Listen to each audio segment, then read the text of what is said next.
Hello, my name is Tesoro Lopez. I do apologize for the technical difficulties I was having with learning how to upload and record a Zoom. But here is my presentation. This is the process of conducting a therapy session that I have created, so I hope you enjoy. So for my introduction, a couple things that I hope to cover in this presentation is covering information that describes the process of therapy, developing an idea of how to properly prepare and engage in the therapy process with clients, and explain each stage of therapy. So in my presentation, I will thoroughly explain the process of therapy. This will include information regarding the very beginning stages of therapy to the end stages of therapy when client case is closed. Although this process will most likely be the same for each client, the different needs and challenges identified will vary on a case-by-case basis. It is important that practitioners approach every situation direct to the client who is present. Okay, so for the therapy process, the 5 stages of therapy include relationship building, assessment and diagnosis, formulation of therapy goals, intervention and problem solving, and termination and follow-up. So the therapy process is developed in 5 different stages that are all directed based on the client's unique circumstances.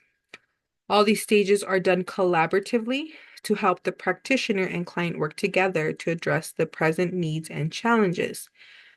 While there are many different approaches to therapy, this process describes a structured framework for promoting client growth and positive changes. So for stage one, relationship building, what I really wanted to emphasize was building and maintaining healthy professional relationships with clients is crucial in the therapeutic relationship. So that's a very important part of relationship building is making sure that we are building and maintaining these healthy relationships with our clients. I liked this. I saw it in our textbook. It says helping relationships is like a building foundation. If it is not properly done correctly, it will not last or serve its purpose. So I feel that relates to our relationships with clients. So relationship building is a very important and critical part of the whole therapy process. Clients come to practitioners to improve different areas of their lives.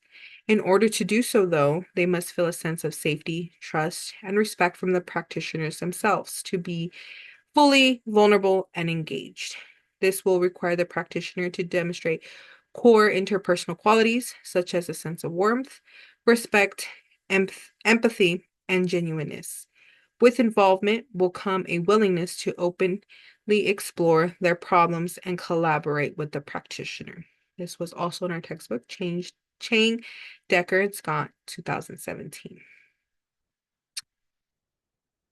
For stage two, so stage two is the assessment and diagnosis. What I wanted to emphasize in this slide was analyzing.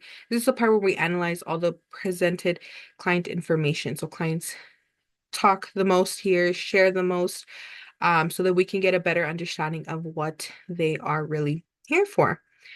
This also goes into selecting intervention strategies, exploring, and identifying resources needed.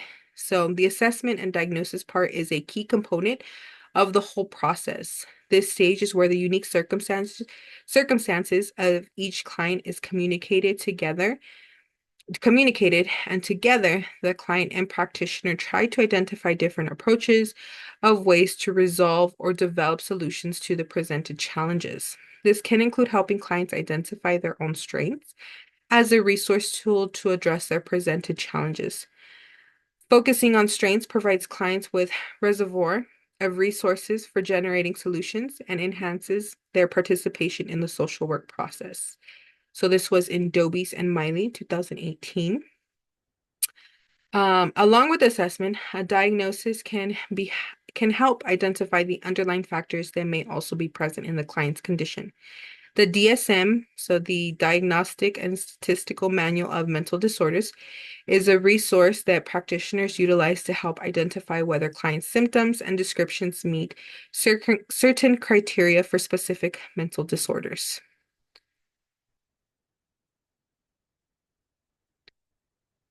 All right. So for stage three, sorry, this is the formulation of therapy goals. So in this slide, I really wanted to emphasize this is when we identify specific goals and achievements that the client is hoping to achieve. This can include developing short and long-term goals collaboratively and discussing ways to measure the change and evaluate the success. So this stage here is one that is very focused on the collaboration of the client and practitioner. Practitioner and client work together to specify goals to achieve the identified challenges or needs. This stage can be done using a technique called partial partializing, where the strategy includes breaking down the overall goal and task into more manageable parts. This way, clients have a good idea of how to address specific areas without the feeling of being overwhelmed or burnt out. The goal setting stage is a stage that also involves negotiation between the client and practitioner of the best course of action. This way, the client goals are very unique to the client and are also appropriately attainable for them as well. So for stage four, intervention and problem solving.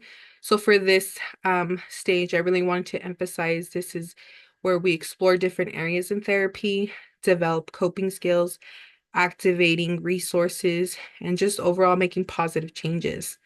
After a plan of action has been agreed upon, the client and practitioner must move on to the next stage where they begin to implement different activities and or resources that will help the client achieve their therapeutic goals.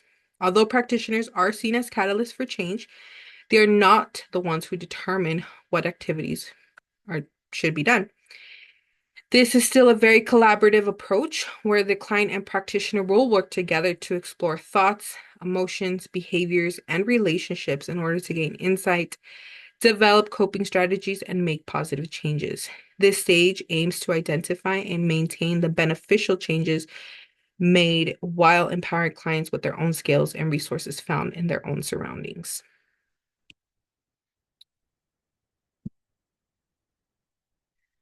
Stage five. So stage five is termination and follow-up.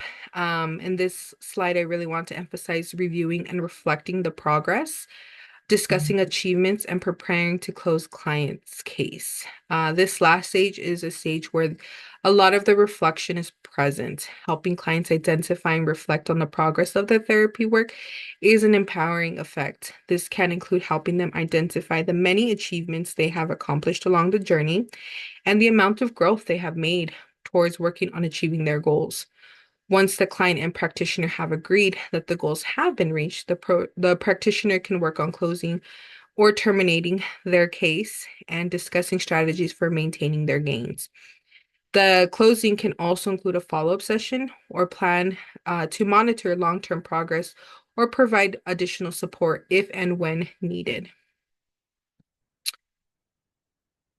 All right, so a summary of my whole presentation, I really hoped I did a good enough job, a well enough job to really emphasize these things. It's really critical for our practitioners to engage into the five stages of therapy, to be mindful that every practitioner's approach and client circumstance will be all unique. Everything's going to be a case-by-case basis.